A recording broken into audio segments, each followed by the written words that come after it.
Ça y est, c'est le printemps. Le soleil brille, les oiseaux chantent, il fait encore jour à 20 h. Et pour fêter ça, on va sculpter un des meilleurs antidépresseurs au monde, la nature. Pour commencer, je fais chaque canne de fleurs qui me servira pour la sculpture parce que la nature, c'est bien, mais avec des fleurs, c'est mieux. Parce que aucune dépression ne résiste à une balade dans un champ de fleurs ensoleillé. Donc je commence à réaliser les différentes fleurs grâce à différentes techniques de Skinner Blend. Je commence par le tournesol, car qui dit tournesol dit soleil, et qui dit soleil dit vitamine D, avec toute sa petite liste de petits bénéfices. Tout d'abord, j'ai mélangé du rose, du violet, du rouge et du blanc, afin de créer ces petites fleurs avec un effet très sympa. Puis ensuite, j'ai fait des fleurs bleues et blanches, avec différentes teintes de bleu, que j'ai enchevêtrées les unes entre les autres. Une fois que j'avais toutes mes cannes, je les ai laissées se reposer, afin qu'elles soient plus faciles à découper le jour d'après. Je me suis attaqué à la base de l'aluminium recouvert d'une épaisse couche de pâte fimo verte pour faire de l'herbe. J'ai ensuite fait le protagoniste en blanc, assis au sommet de la colline, prêt à être impressionné par toutes les belles choses autour de lui. J'ai ensuite fait les tiges des fleurs en prenant un fil de fer, le recouvrant d'aluminium, puis d'une couche de pâte fimo verte. Après, vu que j'avais préalablement laissé mes canes reposer un jour, je les ai découpées avec facilité.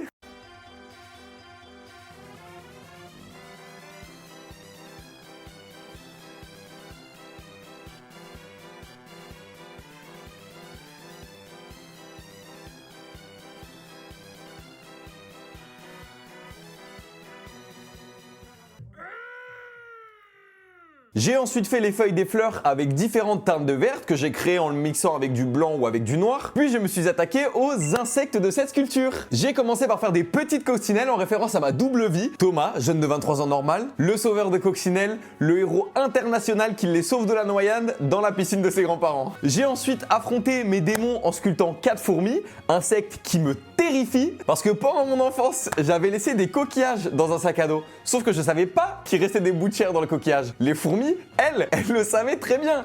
Et donc quand à la fin des vacances, j'ai ouvert mon sac à dos et que j'ai vu l'équivalent d'une fourmilière dans mon sac, ça a été le début des cauchemars où je me faisais poursuivre par des insectes géants. Why are you running? Why are you running? Une fois que j'ai affronté mon traumatisme, j'ai décidé de faire des abeilles. Parce qu'un monde sans abeilles, ça ressemble à peu près à ça.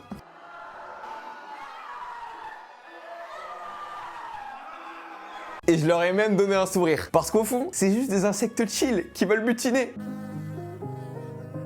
Mais méfiez-vous des imposteurs. J'ai ensuite donné de la texture à l'herbe, ce qui m'a coûté 1h30 de mon temps et une tendinite au poignet. Puis pour une raison qui m'est totalement inconnue, il me manquait une fleur, donc j'ai décidé de faire une rose afin de compléter cette sculpture. Puis j'ai fait cuire le tout, j'ai assemblé tous les éléments avec de la colle et voilà. Si toi aussi t'aimes le printemps, les fleurs et les journées plus longues, abonne-toi, like et partage cette vidéo pour propager la bonne humeur comme les abeilles propagent le pollen. Hop mon gros paf.